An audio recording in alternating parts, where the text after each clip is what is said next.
Hi everyone, I am Dr. Arthi. Today we are going to discuss on the models of emotional intelligence, which is coming in the HR elective course, Emotional Intelligence at Workplace. So before going on discussing the models of EI, I'll be briefing you out on what is emotional intelligence and who coined this term, and then followed by which we'll be discussing on the models of emotional intelligence. So when I say the term emotional intelligence, immediately a person comes to a mind is Daniel Goleman.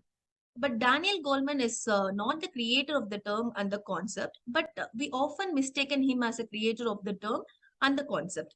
In 1992, Daniel Goleman was doing a research for a book about emotions, where he come across so many articles, and one such article he come across in 1990 was written by Mayer and Soloway.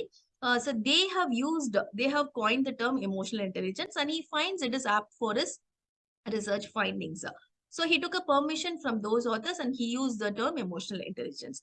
So by this we can get an idea that emotional intelligence is coined by Mayer and Solovey, but it is conceptualized by Daniel Goleman in 1995. This is how we can see Goleman is not a creator of the term and the concept, but he's a pioneer in conceptualizing the term emotional intelligence.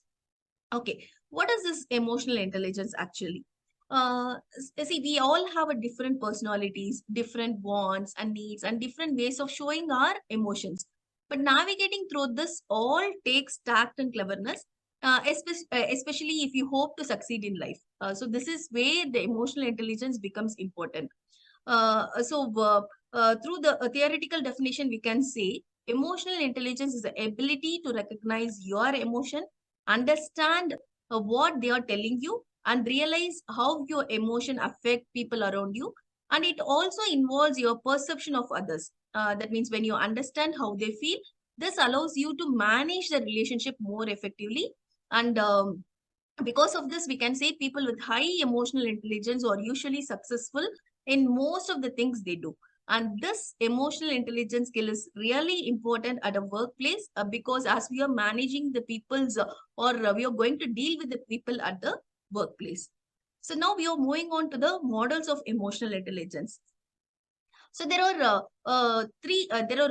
main three branches of emotional intelligence, or three aspects of this model is available, which is classified as ability model, trait model, and mixed model.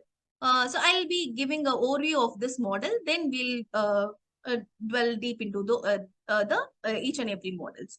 So what is this ability model talks about? So the name itself can suggest this argues in order to be an emotional intelligent person, you need to possess a certain competencies. That means certain abilities you should have. What are those abilities is like you should have the ability of knowing your emotion and knowing what to do with those emotion, and you should understand their meaning, and you should know how to manage them. So basically, this model talks about only the competency part or ability part, which you need to have to be a emotionally intelligent person. So this is all about the ability model. And when we talk about the trait model, this model is actually opposing the idea of the ability based model, because it argues that people have their own self perception and trait as a part of the personality, which will define them whether they are emotionally intelligent or not. So the first model talks about your abilities to understand your emotion, and the second model talks about your traits or a personality that matters for an emotionally intelligent person or not. So this is what a clash between the ability model and the trait model. And this trait model is developed by Petrides in 2001. And the next model, the third model, which is a mixed model. Since there are more clashes between the ability and trait model, this mixed model combines all those things together.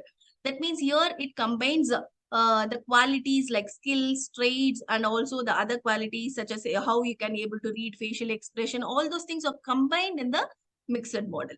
There are some debates as to whether emotional intelligence is a set of skills that need to be learned or improved upon, or whether it is a set of personality traits that are inherent and self-identified, or a mixture of both.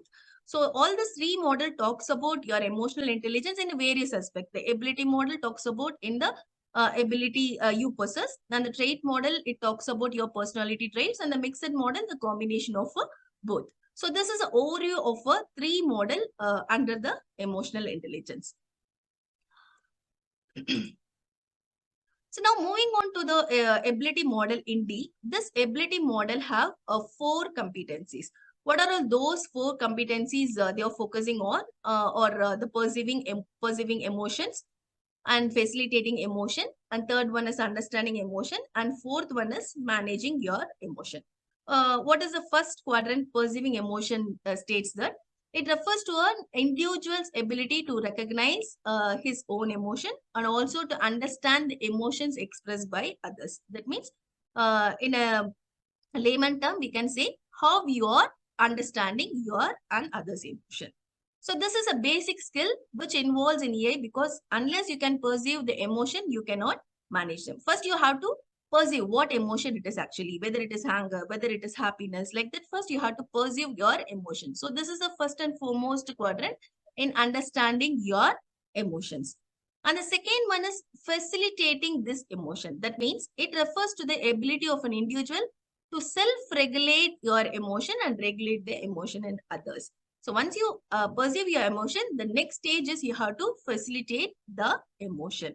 The person with a high level of this ability can harness the positive or negative emotion and manage them in such a way to complete the required task. So this is a second quadrant. And the third quadrant is a understanding your emotion. That means it refers to using a specific information that varies emotion provide and knowing how that might affect your behavior of a person. That means, for example, the manager with high EI can understand the that boredom factor of his team member, which leads to affect the productivity, right? And he also find a ways to suppress it. So that is the understanding emotion. So after perceiving your emotion and facilitating yours and others' emotion, you have to understand the emotions of yours as well as with that of others. And the last one is the managing emotion. So this refers to the ability to use one's emotion, involves skills of leveraging emotion to enhance your thinking, decision making, and relationship. For example, channelizing your anger at perceived injustice towards fighting for one's legitimate right. That is about how you are managing your anger, right? So this is about a managing of emotions. And talking about like how this ability EA can be measured.